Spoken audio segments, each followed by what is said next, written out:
So here's Freud. Freud, the cigar is perfect. Freud,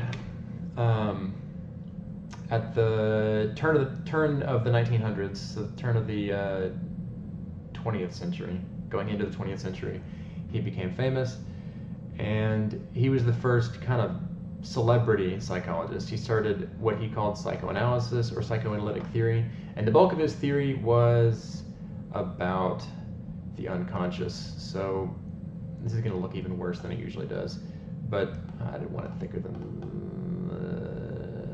perfect. An iceberg.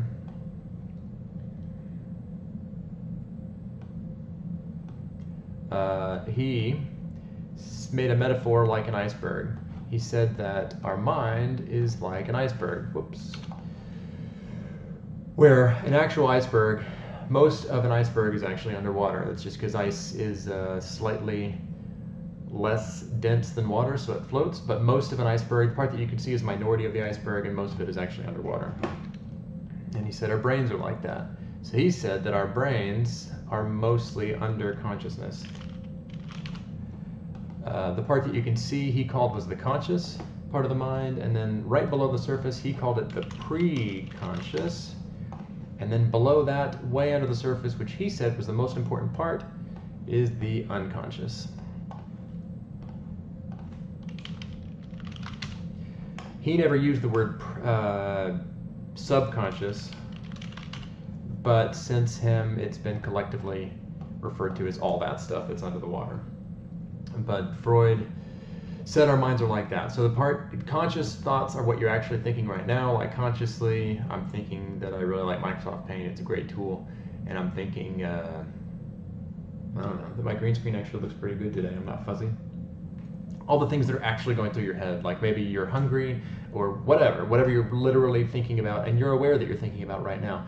Preconscious thoughts are what you could be thinking about, you could be aware of, but you're not currently thinking about, so you could bring the preconscious into the conscious. And then unconscious, or what he said was the most important part of your brain, but you don't even have access to it. It is literally hidden from your thought, but he said it was the most important thing, driving the most of what we do and what we think. It should be noted that Freud didn't make most of his ideas based on science. He just kind of he used like introspection in himself. He thought deep in his own mind, and based on what he was thinking about his own mind, he kind of extrapolated that to everybody. So it was not scientifically derived, but he's still probably, unfortunately, the most famous person in psychology. But we learn about him because a lot of what he did do a lot of good things. One of the good things he did was, before Freud, when someone was crazy or when someone had a psychological disorder, you would actually physically do things to them, like you'd lock them up. You put leeches on them to drain their crazy blood out of their body. You'd chain them to a wall so they couldn't get their crazy on other people or whatever. But Freud was one of the first people to actually introduce talk therapy, which sounds kind of crazy that you wouldn't have done that before, but Freud actually talked to people, tried to talk the crazy out of them, so to speak. Whether that's whatever it is, schizophrenia or anxiety, whatever. So he started sort of counseling. He had a lot of bad stuff. He smoked cigars. He got mouth cancer from cigars, so he had to take his jaw in and out of his mouth multiple times a day, which he said was very painful. He used a lot of cocaine, which undoubtedly affected how he thought, and was very violent, and sex had a lot to do with a lot of his theories as well, but which is important to talk about. Let's see. All right, another part of his theory was the id, the ego, and the superego. Let's make that a little bigger. He said that all of our, well, I guess I should say what they are first. So the id is, it's kind of three parts of the, what was that movie? Emperor's New Groove? I think. Is that the one with the angel? Yes, it is. Perfect. Okay.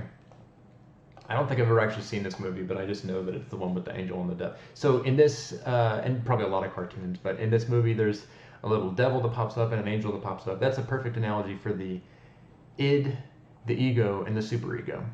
The id, according to Freud, is our are bad instincts. It's the first impulse that comes into your mind when something happens, like, well, I could do that. It's the devil that's saying, well, you could do the bad thing. You could cheat on that test. You could cheat on your significant other. You could kill that person.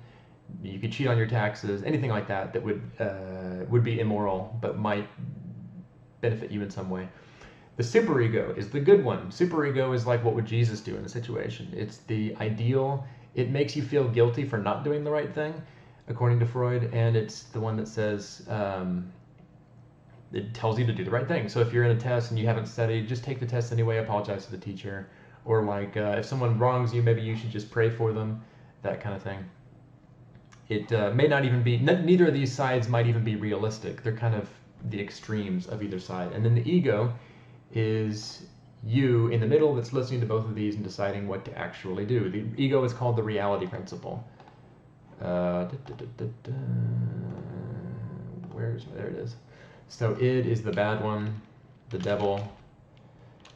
Ego is the reality. And the superego is the do-good principle. I don't know, for lack of a better word. Freud said all the conflict that we have is because of the conflict between, all the anxiety that we have is because of the conflict between the id and the superego. The id is wanting to do the wrong thing, and the superego is wanting to do the right thing, or at least feeling guilty for not doing the right thing, and it's the conflict between those two that creates our anxieties, at least according to Sigmund Freud.